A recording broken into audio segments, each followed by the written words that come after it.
Hello, ladies and gentlemen, and we are back on video format as well. There is a new dawn, and which is why we are on video to see the reactions of RK and Ashwin. After 6 years, Manchester United have won a trophy. Apart from these two, we also have Radha on the episode today. So, boys, how are you? What are your talkie points? I wonder if it's got anything to do with the Carabao Cup. I think we'll start with you, Ashwin. Yeah, it's got all to do with the Carabao Cup.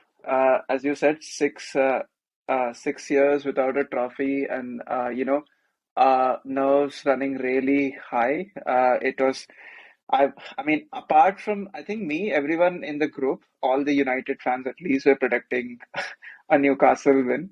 But there was something different about this time. I felt that we'll win, and I got the scoreline right, which is great as well. Um, so yeah, my talkie moment of the week is obviously coming from the Carabao Cup as well. There are lots of moments to talk about: Casemiro header and the Rashford own goal slash goal. But like I think I'll go with the final trophy presentation. Uh, what I really loved about that is Harry Maguire blanking the Glazers, who for some reason had traveled all the way to Manchester. Sorry, to London, and it was great to see him, not shaking hands with Abraham or Joel. So I really like that. I guess he wants to extend his stay at Old Trafford, so he would not want to be publicly seen mingling with the potentially outgoing pariahs of Old Trafford. No one gives a fuck about the boss. The only boss is Eric Ten Hag. Yeah, yeah. RK, it's got to be the Carabao for you as well, I'm pretty sure. Yep, World is best is the new slogan.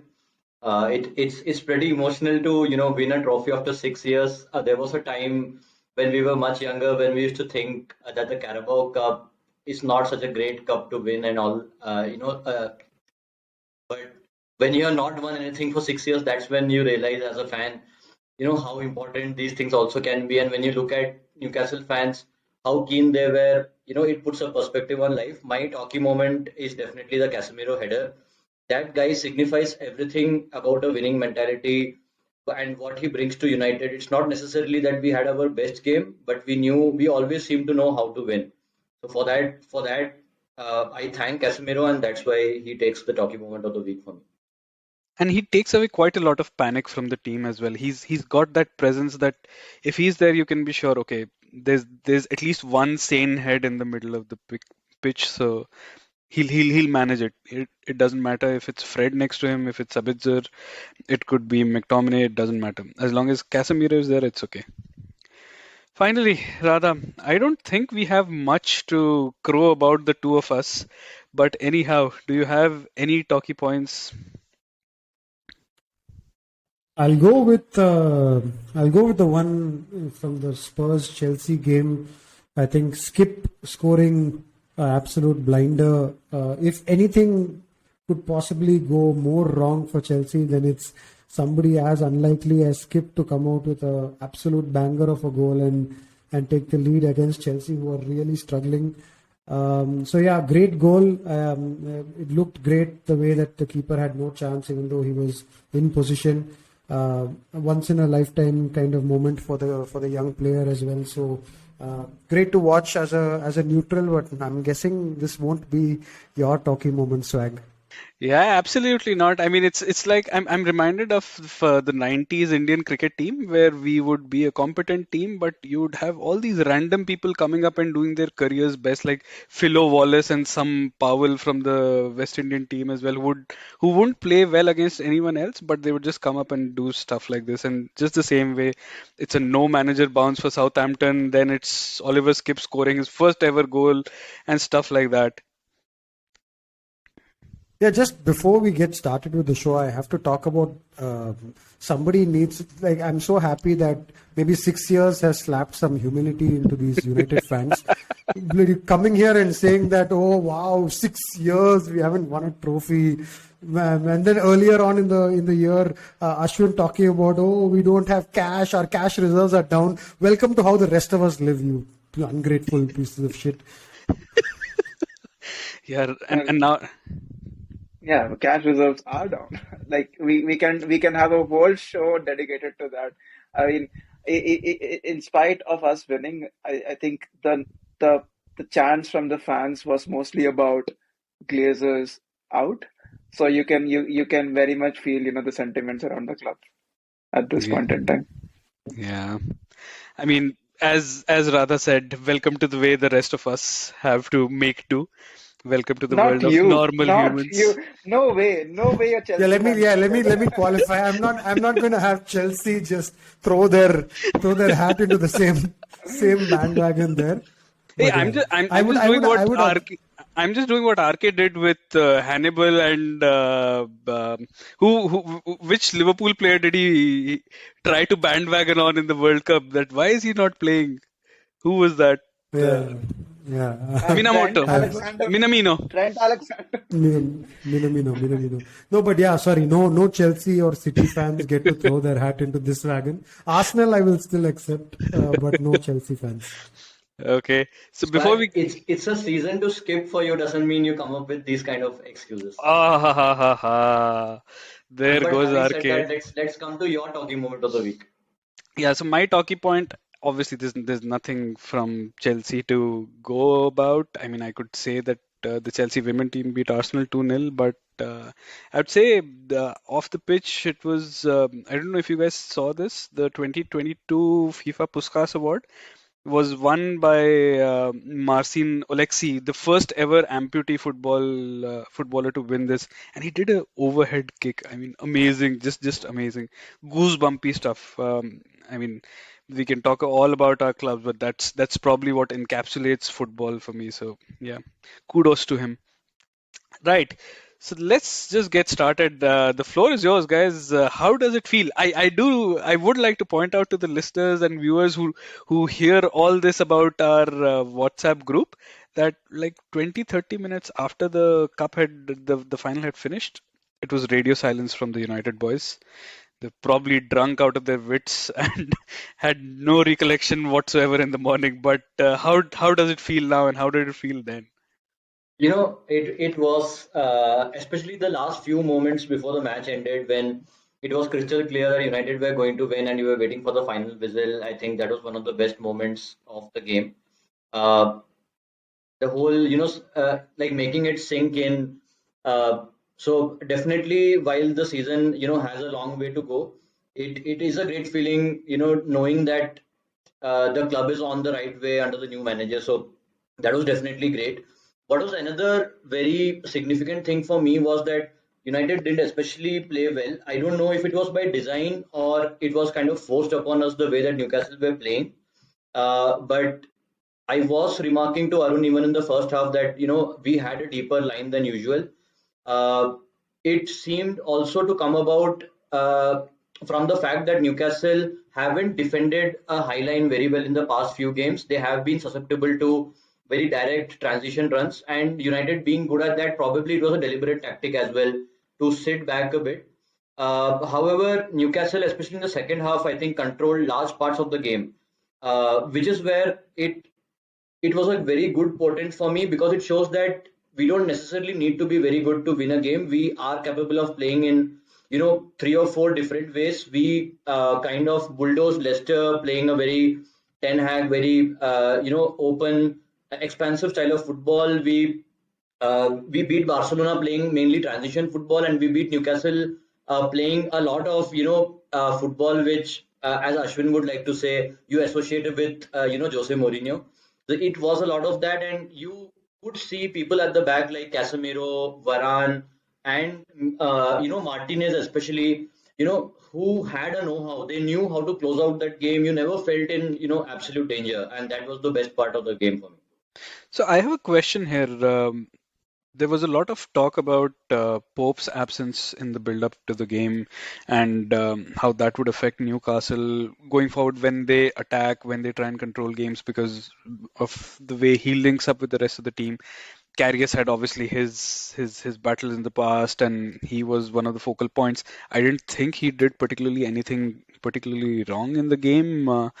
Do you think that Pope's absence had enough of an impact that gave more control to you guys, or was it just based on United's performance, Manchester United's performance? I don't think Pope's absence was necessarily felt because with Carriers you obviously associate him with all the errors that he made in that Champions League final, and you would have thought that if he would probably spill some more and like United will score or something of that sort will happen. I don't think like the focus was at all on Carriers to during the game. Maybe it was the before the game, but not during the game. I think Newcastle started really well, and even when United did score the goal, it almost felt against the run of play. Uh, United had, I think, 35 or 38% possession, which was obviously, which was obviously something that was concerning because we didn't feel like too much in control of the game. And yeah, I think RK, you're right. Like maybe that tactical change where with the shape and the line had something to do with it. But the one difference between this team and the team that played the Europa League final with Ole is the championship or the title winning mentality, which is what Casemiro and Varane and Licha bring. I think that was the main difference that actually powered us through, especially after we had that great night at Old Trafford versus Barcelona, and Newcastle were much less fatigued than us. I think that is what got us through. So Radha, as a neutral or slightly biased neutral, considering it's Man United, um, would you have enjoyed Newcastle to have gone over the line here, considering their history? And we had a lot of chatter about the 58-year wait that they've had as well. But for me, I was like, yeah, United deserved it. So that's it. They won, better team, fair and square. And Ten Hag seems to have had quite a lot of good effect on them. But for you, was it the same, or were you like, okay, let's have Newcastle win? No, sure. That would have been interesting for sure if Newcastle had won. I think they're still very early in their eventual scale-up journey, and this there was a feeling that they're just happy to be there. I don't think the club or the fan group or the people in the stadium felt under pressure to win the championship. I think they felt like they were happy enough just being in the finals. It did look like it meant more to Manchester United than to Newcastle. It would have been, of course, nice. Newcastle is a club that I've always loved, maybe because of that movie goal, and that when we were a little younger, and it gave us some kind of connection to a club that we otherwise wouldn't support. So I've always had a soft spot for them. Obviously, less so now that they've got the new owners. But I do like the club. I do like the manager. A lot of their players, I think, are not at the elite level. I think I said this a few weeks ago as well. There are a lot of players at that club which are performing way above their level. So it would have been a nice story, but yeah, I'm not too fussed about which one of them won the tournament. I think they were definitely the inferior team, and I think United definitely deserved to win. But the atmosphere which the Newcastle fans brought was pretty immense. Even before the match, in different parts of London, and the whole atmosphere in the ground. And I particularly liked one of their senior fans. Like prior to the game, where he became very emotional. So I think it was a very good build up to the game. Two sets of fans who really wanted to win that final for slightly different reasons. And I think during the game as well, you could see in the desire from Newcastle, they had almost a week of rest. They were, more intense. They couldn't, they weren't good enough in both the boxes, which is what matters. But otherwise, I thought Newcastle did very well. They were not overwhelmed by the occasion, and they did make changes in the second half also, like bringing on an extra striker, trying to have more presence in the box and try to force a goal, which didn't work out obviously. But as Radha said, I think better times are up for Newcastle, and once if they finish top four this season and then they go on a spending spree, we won't be having so much sympathy for them next season. Yeah, yeah, absolutely. Now there are two teams who are fighting for slightly more significant silverware, if I can say so, and that's Arsenal and Man City. Over the weekend, they continued to chug along on their merry ways. Arsenal had a nervy win over Leicester, even though I'll go to the XG expert here. RK, was this 0.01 was the XG for Leicester in this game? Yes. What The what, Least lowest XG ever, ever. what does lowest that even XG mean? ever. I don't even know how. I'm just trying to figure out how they accounted for that 0.01. Yeah, Did the exactly. goalie did they take a goal kick which went straight to the other keeper or something? Like, it's just ridiculous how Is that I'm. lower than the Saudi Arabia Argentina game?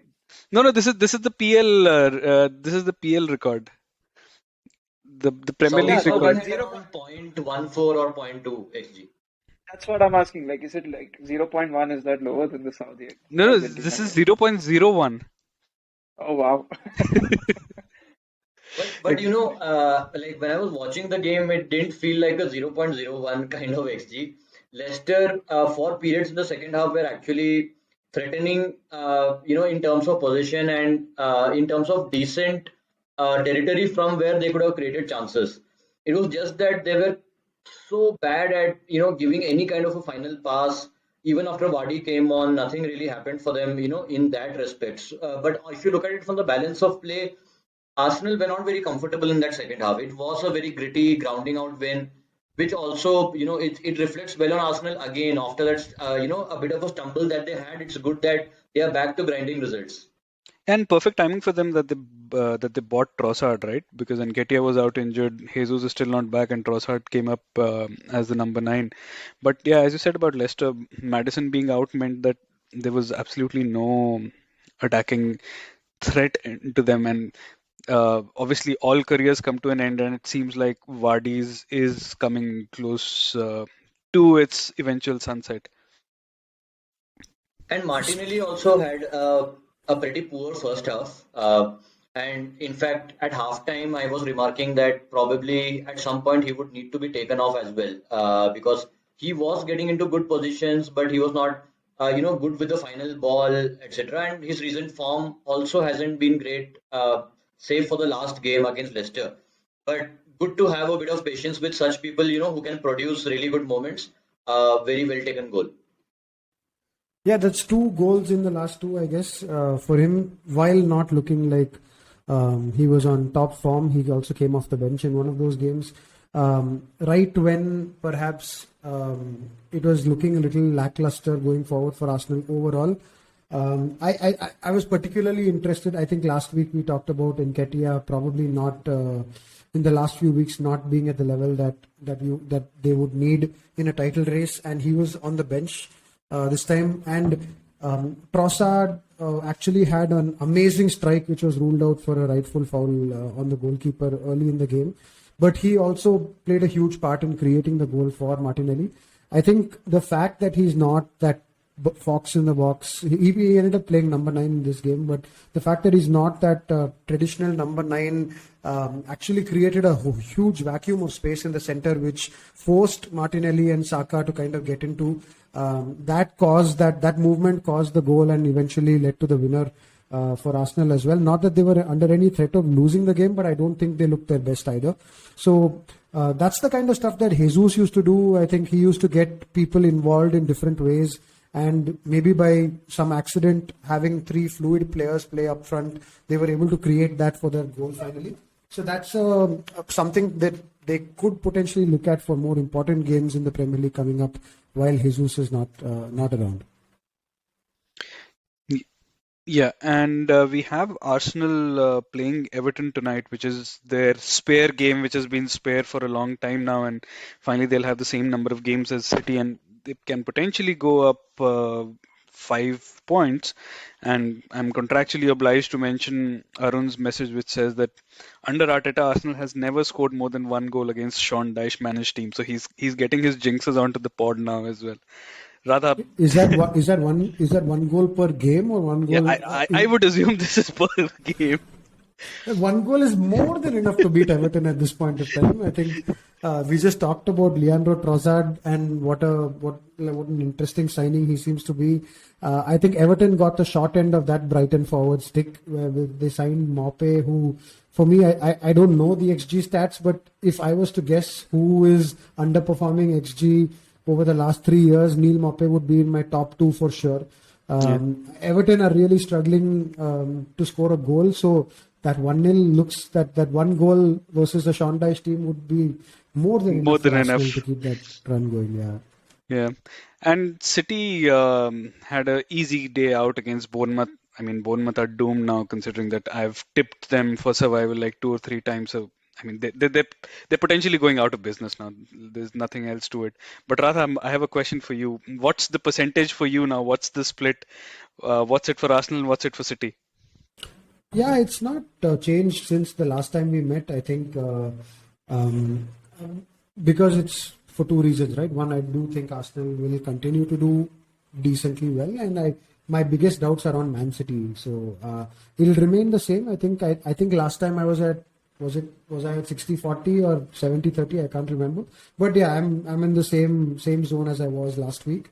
Arsenal should win the league, and like I said, I actually fancy City to fall down to third. You were at 85-15, rather. Sorry. Then I think one of you went to 60-40 last week. So yeah, I'm still reasonably confident that Arsenal will win the league. Like I said, this is not so much that Arsenal are going to be unbeatable. It's my doubts on City, like I was talking about last week. Yeah, and Haaland has not been firing on like 3 goals a game, 2 goals a game, scoring every game, such sorts of levels. Foden suddenly not in the team continuously. Guardiola is being salty about Man United in his press conferences. Everything doesn't seem. Foden seems. I was just gonna say Foden seems to be back because he was also playing Yeah, in the FA Cup game yeah, and then he scored in this game as well. So yeah, he has his phases, right? With Foden, like suddenly he will come up out of nowhere and then he'll score a bag of goals and then he'll go missing again. Yeah, yeah.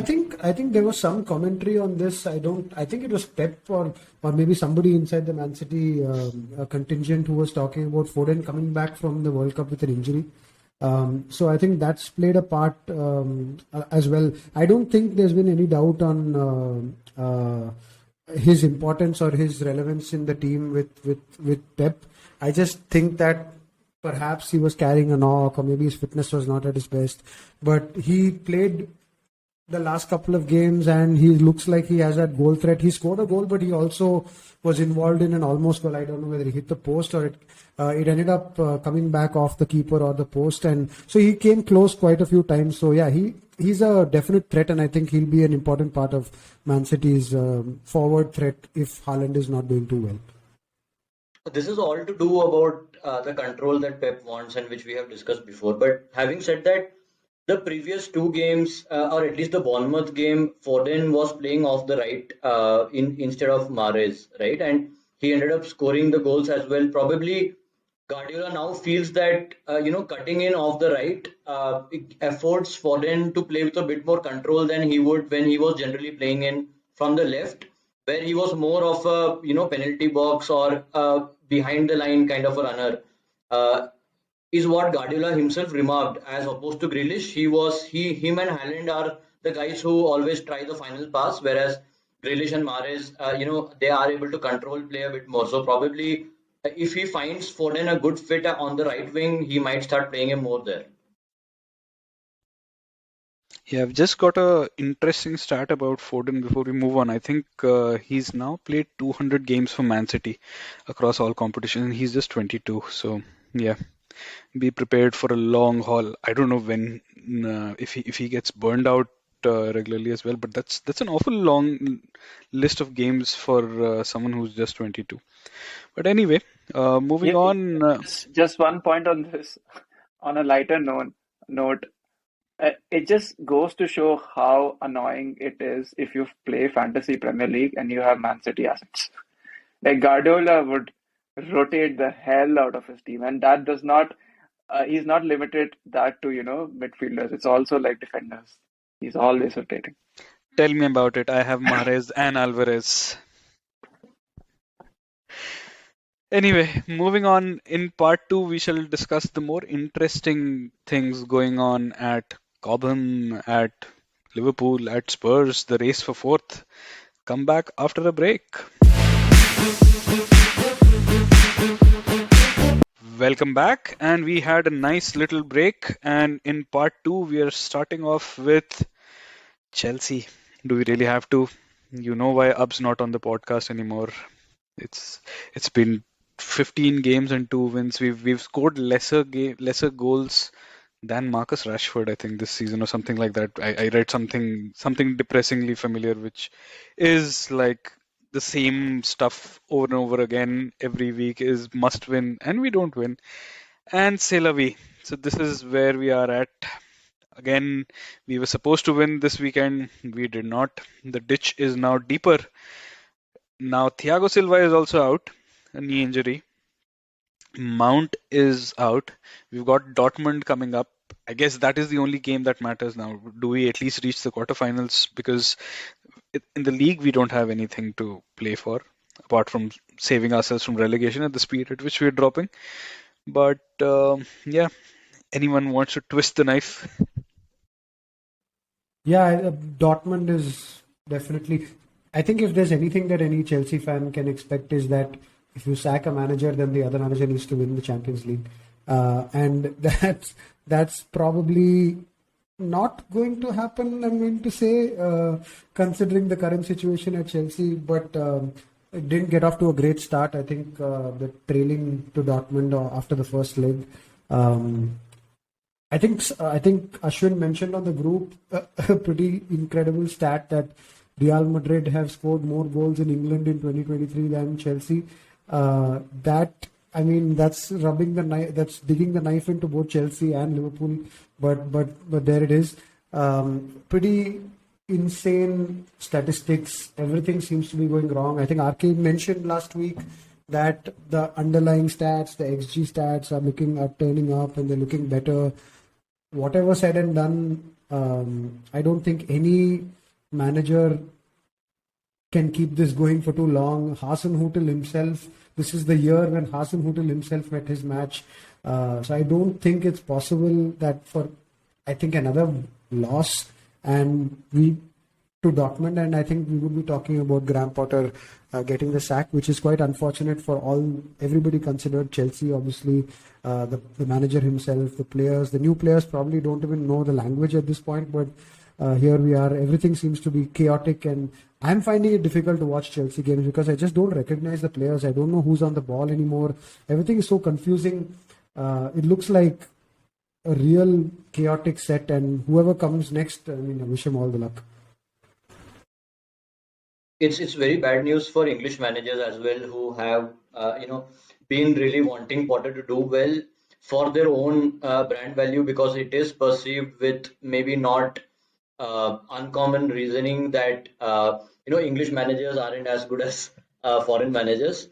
The XG part was before the Dortmund game. I think they have kind of cut that run of maybe 3 or 4 games where things were looking up for them.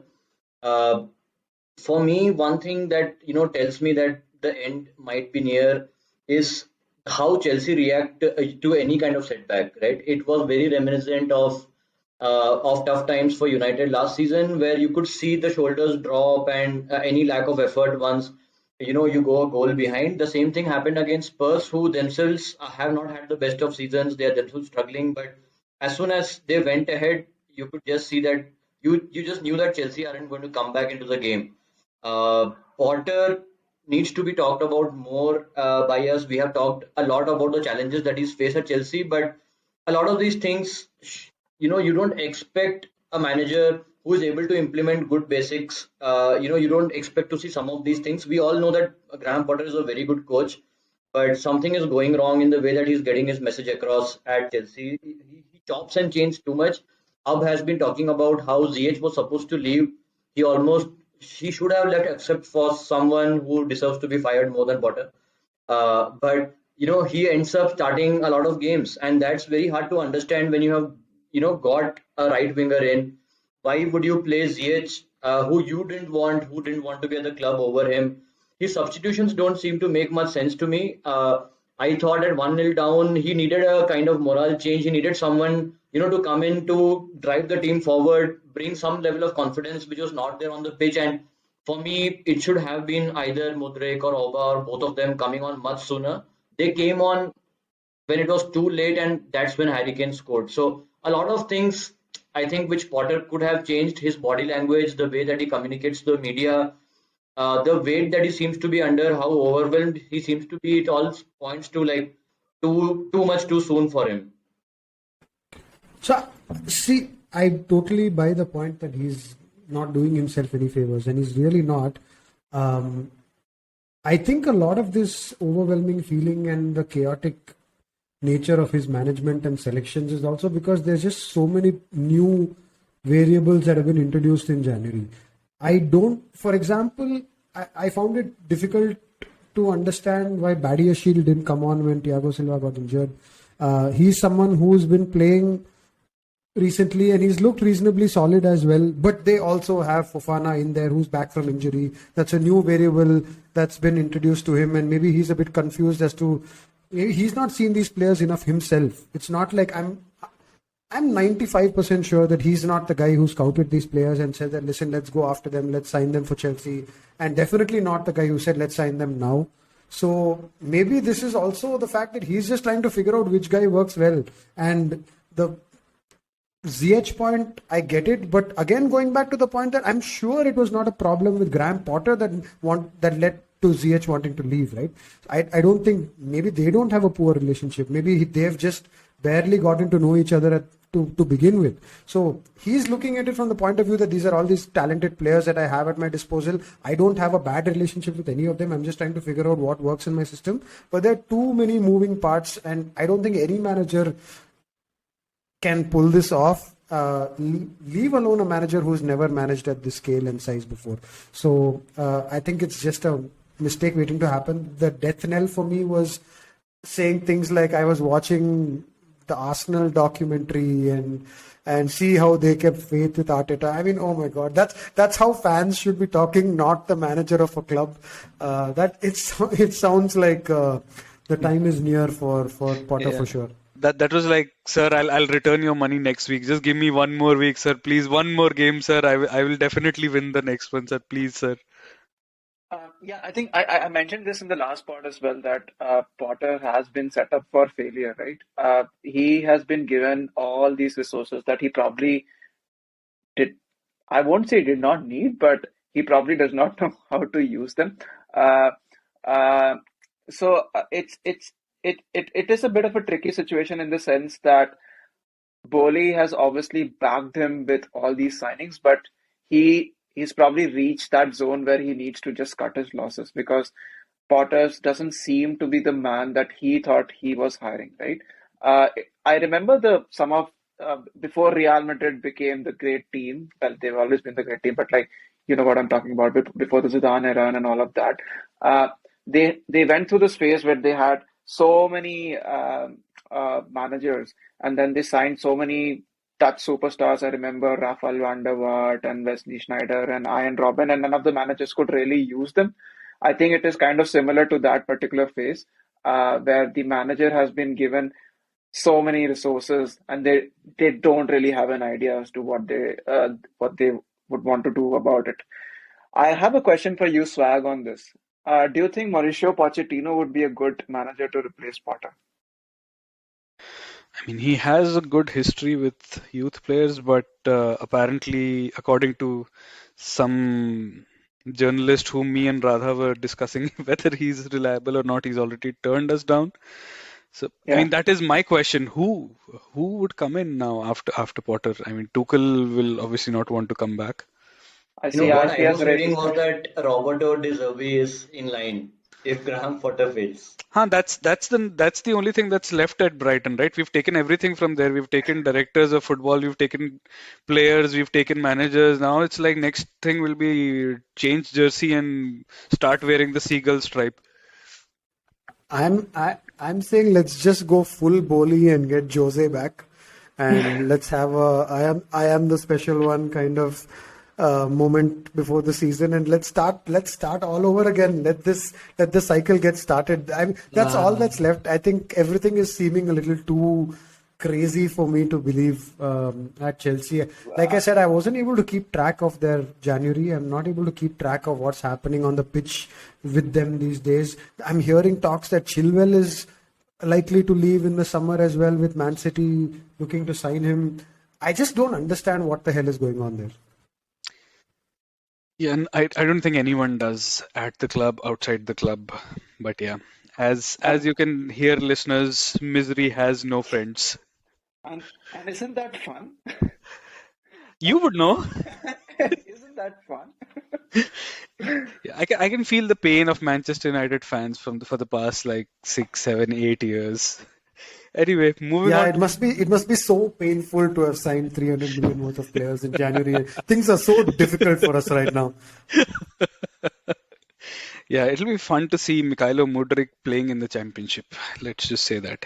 Anyway, moving on to more interesting things. The top four battle. Spurs were apparently going through a dip in their form, but they're back because Conte is not on the sidelines. His number two, Stellini, seems to be winning all the games that he takes charge of. Whenever Conte comes back, he loses to Milan. And Liverpool were looking likely, and but were pretty dour, I would say, in the game against Palace. I think all our Liverpool fans who ended up watching the game ended up falling asleep, I think, and during the game. And we have another one tonight. I definitely did. I started the game and I fell asleep midway, and I ended up rewatching later. It was not a good game. I think this is the worst. We've always had tough games against Palace, but this was the worst Palace team that I've seen in a long time.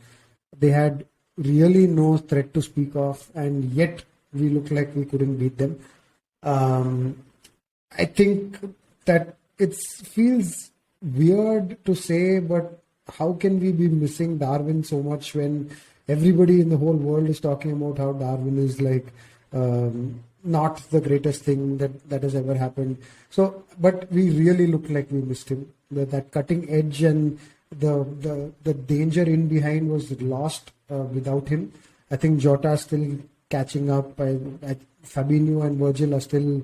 I don't know when and if they will ever get back to their past splendor. So yeah, it's not looking good. That game was not good, but for me, the whole week stems back to the Real Madrid game. I think that's where, for me, I finally have to acknowledge that this is probably the end of the great period that we've had.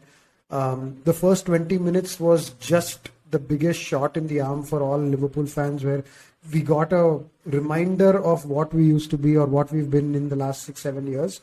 And then quickly we were brought down to earth. I think racing to that 2-0 lead was just outstanding. The crowd was on its feet. The pressure, the winning the ball back early, everything was back. Salah scored, Darwin scored, everything was really good, and then we got shown our place. And I don't think we're going to recover from this. I think this will eventually lead to the core of the club getting replaced and changed, and we move into phase two.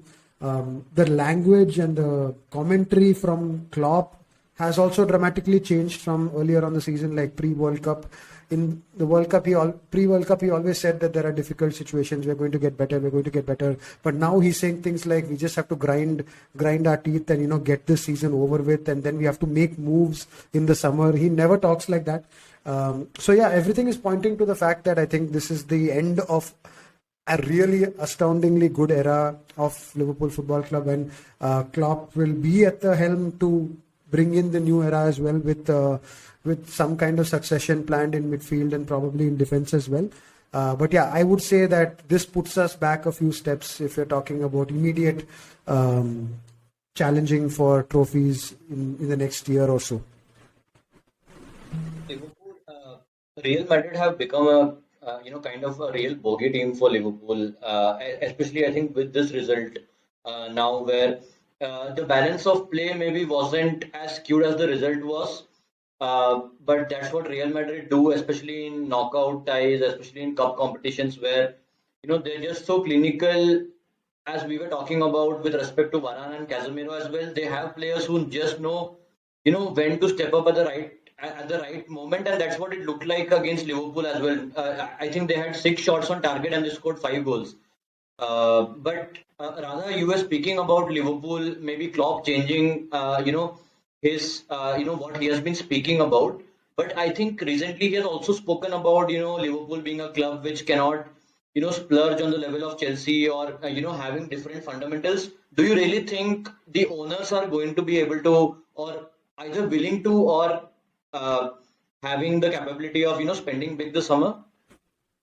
Absolutely. See, I think it's absolutely true that we won't ever be able to spend like some other clubs in the world. I don't think we can have a window like Chelsea just had. I don't think we can sustainably keep spending like City have, where you can make a 60 million mistake, right? We have been trying to make Naby Keita work for 4 years because he was like a 50 million player, right? And it's been like one of the few, I would call maybe one, maybe two mistakes, or not, I wouldn't even say mistakes, but less successful signings that this administration has made. But they have put the cash up in like multiple times. It's just that over a period of time they've also sold well and made up some cash and things like that, and that will remain a reality. I don't think we'll ever be able to just go out and spend 300 million like and just not have any impact on sales or anything and stuff like that. We will spend big, I do think so, but I think we'll also make some smart signings. So I expect like one big signing for sure, and then I expect a couple of these wheeling dealing kind of signings, perhaps like a 10 million unknown, not well unknown, but like a lesser known player from somewhere in Europe, maybe Mason Mount on free, which would be a real coup at this stage. Like it's something that I've been reading about, and I would absolutely love that signing. Like it's a free transfer. It's not going to have a huge outlay. Yes, his wages seem to be in the 200 plus range, but still that would be a great signing for somebody who's young and full of potential.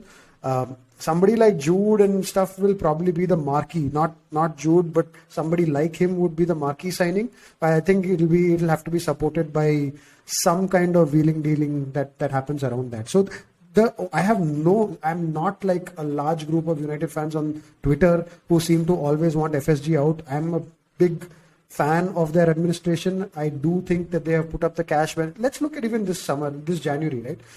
Cody Gakpo came out of nowhere and he was not cheap.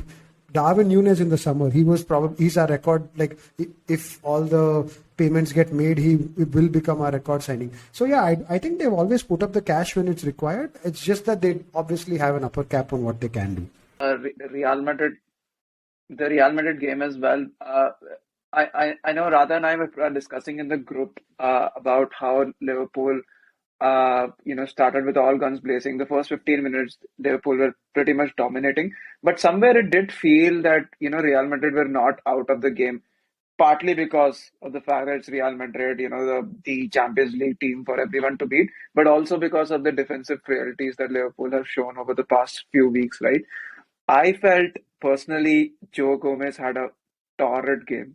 And it's not only because of the deflected goal, right? Like there were other instances where, you know, the Madrid players were passing the ball around inside the Liverpool box, and there were some instances where I think he left the man. I think it was for the third goal, the goal that they conceded from the free kick as well. Uh, so all in all, I think I know I'm like blaming one person for the whole loss, but I think as a unit, Liverpool definitely failed. But I think Joe Gomez was really to be blamed for a lot of the mistakes that they made on that particular night. Yeah, so not going to disagree. Gomez had a torrid night. Of course, he did. But again, this classic misdirection that has always been there this season, where Joe Gomez and Trent Alexander-Arnold are the ones that get all the backlash on what has been absolutely dire defending from every single player in the team. And for me, the two, and I've maintained this all season, the two that stand out to me are Fabinho and Virgil van Dijk. And Virgil van Dijk is just coming back from an injury, so you can't be too critical of him either. But he was way less effective than even Joe Gomez was in that game against Real Madrid. For me, he was just there to mark attendance. There were so many moments where he didn't put his foot forward and step in. I think his play in the fourth, or now I don't know, so many goals they scored, fourth or fifth goal that Real scored, I think Virgil was absolutely nowhere to be seen. Fabinho, I think, is gotten better from what he was 2 months ago, but is still very limited. I think he was what Casemiro is to you guys, right? Like Fabinho was that guy where the entire midfield was ticking and everything that came to him stopped with him. Like there was nobody who was able to get past him or dribble past him. Now there are 8 or 9 dribbles per game and not the star player of the other team. Every Tom, Dick and Harry player from the other team is dribbling past Fabinho. People are dribbling past Van Dijk. He's not making the challenge. Maybe he's also beginning to doubt his physicality and his ability to recover. Joe Gomez is, for me, a less of a problem because he's our fourth best centre back. I don't think he's the guy that I would point fingers at. I would be worried for 2023-24. I would be worried about what are we doing about that Fabinho position and will Virgil van Dijk ever get back to his real level. I'm okay at this point to cut losses and sell Gomez if there is a buyer in the market. I don't think that will change our season that much. But yeah, for me, the ones that will define our season would be Virgil and Fabinho and what happens there. The mind also asks back to what Ancelotti said after the Champions League final last year, and I wanted to just bring that up. So, what he commented about, Liverpool and Klopp was that it was easy for him to prepare for that game in relation to maybe some other games because he knew how Liverpool would play, and he called it predictable. And when I think back to the past 4 seasons, right, it's been like one season been brilliant and the next season has been, very down. I was just wondering whether that's because, the way that Klopp plays, he always demands always 100% in terms of intensity and high pressure. Probably Liverpool have undeniably become smarter in that over the years, but still it feels like, it's a very, very draining style of football and I was just wondering if that has something to do rather with, how the pendulum has swung in the last 4 years from very good to, this kind of a level.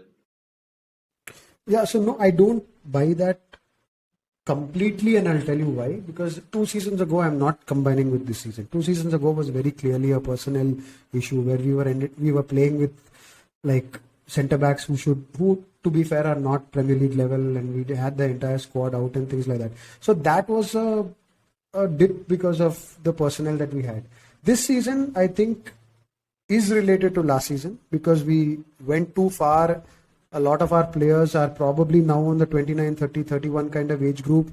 They would have got a mental blow last season and they've not able to probably recover physically as well, like the likes of Fabinho and Virgil. They've definitely lost some physicality. So that is taking a toll. And yes, then if you tie it back to the kind of style that Jurgen Klopp demands, then I don't think it's fitting that style. I don't think the style has caused them to actually lose their legs. I think injuries and perhaps just general physicality of their age has caused them to lose their legs. But right now, it's very clear that the way that our current midfield is playing is not the way that a Jurgen Klopp team would work. But the point you talked about, for me, is critical. The Carlo Ancelotti line about how we found it easy to prepare for Liverpool and we knew what they were going to do. I think that really stoked Klopp and his entire management team's ego a lot.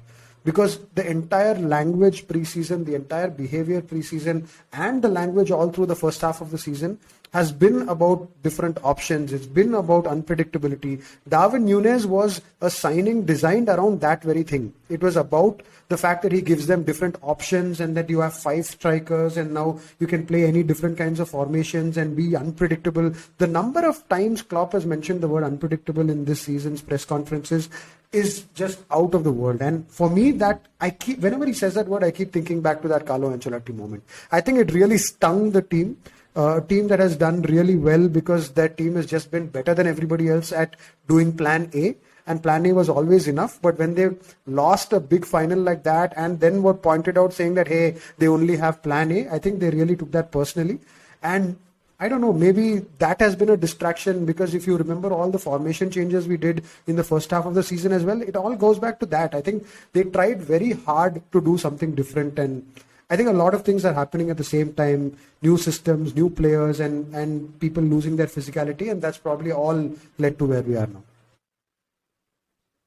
Okay, I want to touch upon Liverpool a bit more in our talkie game, which is coming up. But just a detour to Europe and Ashwin, Bayern are back on top. I just wanted to mention that to you. I mean, considering you mention the opposite every time that happens, it's like death and Bayern inevitable. Yeah, I mean, it's still it. See, listen, it's still there's still only 3 points ahead, right? So it's not the end of the it's not the end of the world. I wouldn't have expected Union Berlin to like win the league or anything. I think the biggest challenge that they'll have is from Dortmund, assuming Dortmund are able to retain the form, right? So they have been winning the 1-0s and 2-0s lately. They're level on points with Bayern.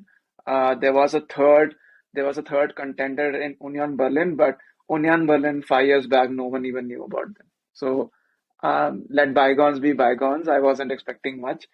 The game in itself, and I couldn't watch the game as such because obviously I was watching the United game.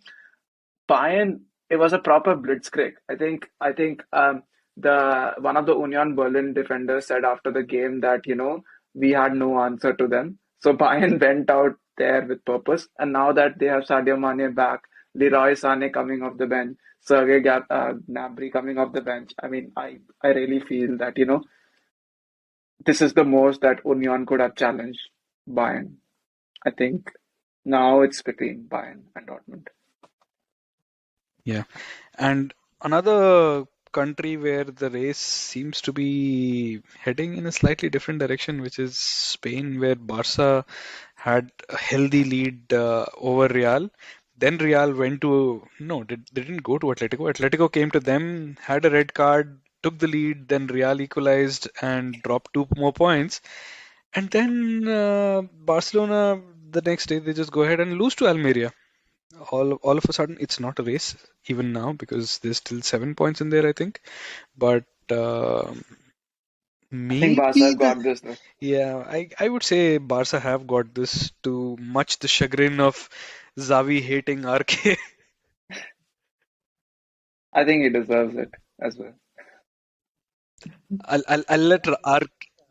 To be fair to Xavi, in the last few weeks or months, I have called out that Barcelona have been looking more impressive. I did not think that a coach from Qatar would be able to, do that. But there have been a lot of good things about Barcelona. But I would blame this defeat on the United hangover.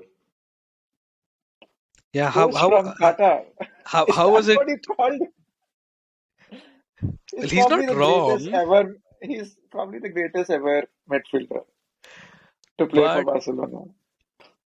Well, if we can call someone the Portuguese guy, I can call him the guy from Qatar. But Fair play, also fair talking play. about France, what a wonderful combination between the two main players of the World Cup. Messi assist, uh, arching chip pass to Mbappe and first time finish with the left foot. That I just remembered you mentioned earlier today that what's his name? Foden has played his 200th game. Mbappe scored his 200th goal. for PSG, His 200th yeah, goal for PSG. For I PSG. yeah, mean, yeah. Wow. for PSG, and he's 24 too. So just to understand what's happening with these kids these days. Yeah, one has played 200 games, and we thought that was wow for his young age. And here's this guy who scored 200 goals at his age. It's pretty ridiculous.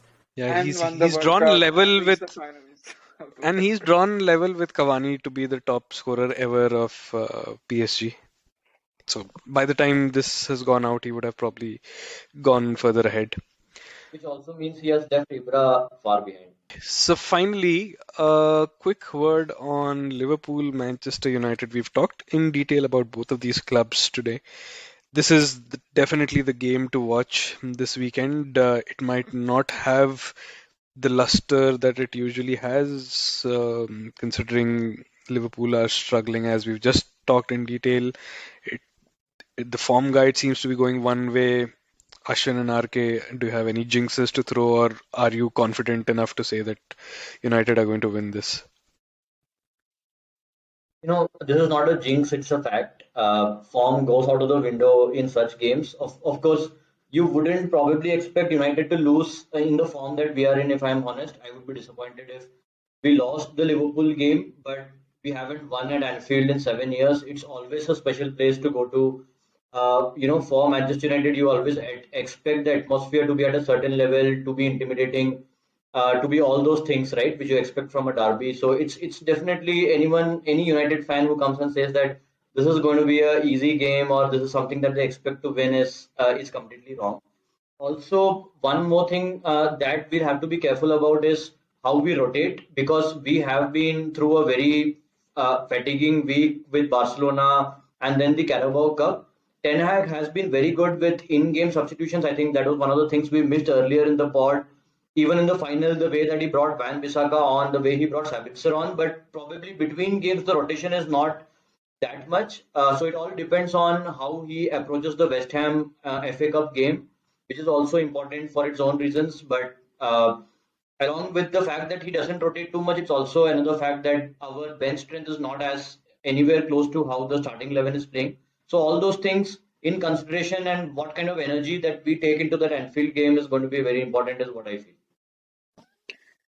Yeah, I think I agree with those sentiments. Like it is Anfield after all. Like I would say I was more confident with United going to Emirates than United going to Anfield, just because of the history of this particular fixture.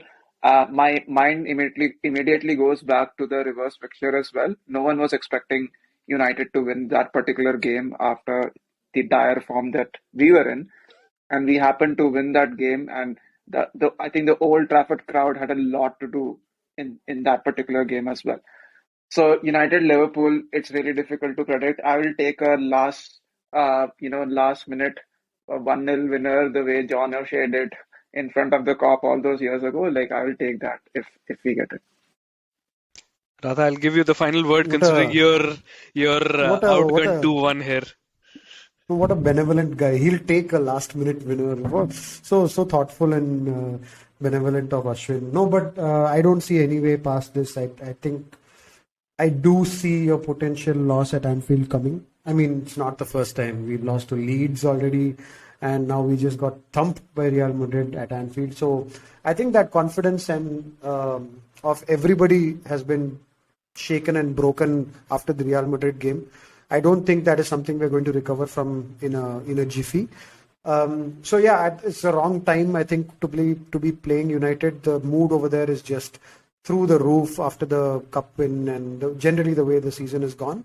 And it couldn't be worse for us considering what happened against Real and then the Crystal Palace game. And let's see, maybe we can get some momentum tonight against Wolves. And obviously we have a team that on their day can beat any team. It's definitely possible. And at home we get the crowds backing and things are possible. But given how the last few weeks have gone, I can't see past the United victory. Yeah, I'm with you there. I think, given the confidence that's surging through the Bald is Beautiful gang right now, I think this will be a United win. Happy to be proven wrong? I don't know. I don't even care what's top four. I don't even know what that means anymore. But anyway, Hello, we are not like I clarified last weekend. We may be in the race because of the points, but we are not really in the race. So don't think that this is a top four shootout. I think Liverpool and Chelsea are more interested in that whatever that conference shit that thing is. the next time we meet listeners, we'll be previewing the European games because they're back next week, I think. And tonight we end with a special interview from the Arsenal fan who we keep referencing every episode. Just have a listen in. For now, good night. Bye bye. Hello, listeners. We finally have an Arsenal supporter in our midst, and you would have probably heard of him so many times. He's the greatest jinxer alive in our group. Um, Arun Ramakrishnan, how are you feeling about Arsenal's chances? It is so far so good, I'll say. But there is half the season to play. So there's a long way to go. So let's see where we end up. But where do you think you'll end up? So actually, if you had asked me before the season, then I would have said that if we have finished in the top four, it would have been a big achievement. Yeah. So how we have played in the uh, first half of the season, getting 50 points out of 19 games, it is unimaginable for me. So right now we are in the race, title race. I would like to see us go till the end of. Let us go. I like Arsenal to go to the end line of the race, but I don't think that we'll be able to beat City in the race, just for the plain reason that most of the time City they are able to pull off a great act in the second half of the season. They are able to get some for 45-50 points in the season. Sure. So, one more thing I am having concern about is that we are too dependent on Thomas Partey in the base of midfield. If you look at, if so, whenever he's absent, uh, so Arsenal's win percentage is decreasing in those games. So it is very important for him to remain fit and also Bukayo Saka to remain fit. Okay, all right. You spoke about City, right? Like obviously they have had like really good performances lately, but also it's very much dependent on Haaland scoring, right? So what if Haaland doesn't continue his form? Do you think there's still a chance for him to get a blank against Arsenal? So there is a chance of him getting a blank against any team. So if you saw the game against United, so he cannot score because so the players who were asked to mark him, they did a very good job, and even more than that, tho- tho- those players who supply to Erling Haaland, they were kept quiet. So there is a way to keep Haaland quiet, which is possible. But I think he's a force of nature and a monster. So it is almost impossible to keep him quiet. But the main thing which we have seen this season is that Haaland has been spectacular, but City and Pep Guardiola have not been able to integrate Haaland's style into their way of playing, which has actually made City perhaps a decreasing force compared to the last season. So are you saying that Arsenal have a chance? Uh, See, it's a tricky question actually. So because even the way Arsenal has played so far, it was beyond our expectation. Yeah. And if you look at the XG against and XG goals which they have scored, it's also a bit above their level which they have done. So we have to see if it kind of sustains in the remaining half of the season. Arsenal have been remarkably lucky with the injuries. If you see, Arsenal has been able to field, similar playing level in all the matches. So we have to see, assuming that this kind of luck will not sustain, there will be injuries to Zinchenko, Partey, and all these things. How will Arsenal be able to handle each and every challenge in this thing? And City having that experience in the league and that performance in second half of the season, which we know. Yeah. I still feel with two matches against City also, there's the so face-to-face encounter of City left. It is an open battle as of now. So let us see how it plays out. Yeah, talking about injuries, right? Like Arsenal have made some really good signings in Jorginho and Trossard as well. What do you think about them? So actually, if you look at Arsenal's primary position and primary target in the wing, it was Mikhailo Mudryk. But in a way, perhaps it was good that we matured on Mudryk. I don't know, but perhaps if you look at the position in which Mudryk plays, it is in the left wing, and we already have two players in the left wing in Martinelli and Emil Smith Rowe. So one more player would have been three players challenging for the same position. In Trossard, I think it's a very smart signing because Trossard can play anywhere in the forward line. He can play on the left wing. If Bukayo Saka becomes injured, he can cover for him. If even so, Gabriel Jesus will not be available for the next 2 months. If Nketiah becomes injured, he can cover for him too. So Trossard can cover in the whole front line. So I think it's a very smart signing. As far as Jaw, Jaw, Jaw, Jaw, Jorginho is concerned, I think there are some flaws in the player, and there are some doubts whether he can fit into the Arsenal, no, into the Mikel Arteta mold. But when you think that the alternatives to Thomas Partey, where Elneny, who has become injured now for at least 2 months, and Sambi Lokonga, who was underperforming for the whole season. So compared to them, Jorginho is definitely a big improvement, and we should not forget that Jorginho is a player who was almost in the race for the Ballon d'Or just 2 years back. So definitely he's a competent backup for Thomas Partey. Uh, Definitely, and the one more signing. Okay, he's a defender from Poland. Yeah, so he's also a good cover, I think, as a good backup. So I think we have made some good acquisitions for a limited price. And Arteta had the target that our title challenge should not suffer. So let's see how it plays out. Yeah. So what I'm hearing from our greatest ever jinxer is that he is reasonably confident that Arsenal will probably finish rank one or rank two. Uh, he has previously made a very startling prediction that Arsenal will finish fifth. Do you still think that Arsenal will finish fifth, or not? Do you think Arsenal will finish champions? I'd like to correct you. I still think that Arsenal has no chance to finish number one. I still think the City will eventually win it. But I think Arsenal should be able to ensure a top four finish, more or less. But I still feel, given the history of Arsenal, there is a significant chance of us falling out of the top four also. Okay, all right. With that note, we'll probably end this. But it's been great chatting to one of our greatest ever jinxers and a big fan of the Talkie Taka podcast. Thank you so much, Arun. And Also, from my side, I would like to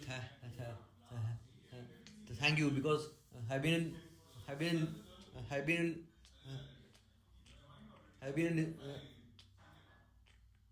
I've been listening to the podcast for many months, wishing to join it, but because of some time constraint, I'm not able to join it. But it was great being a part of it.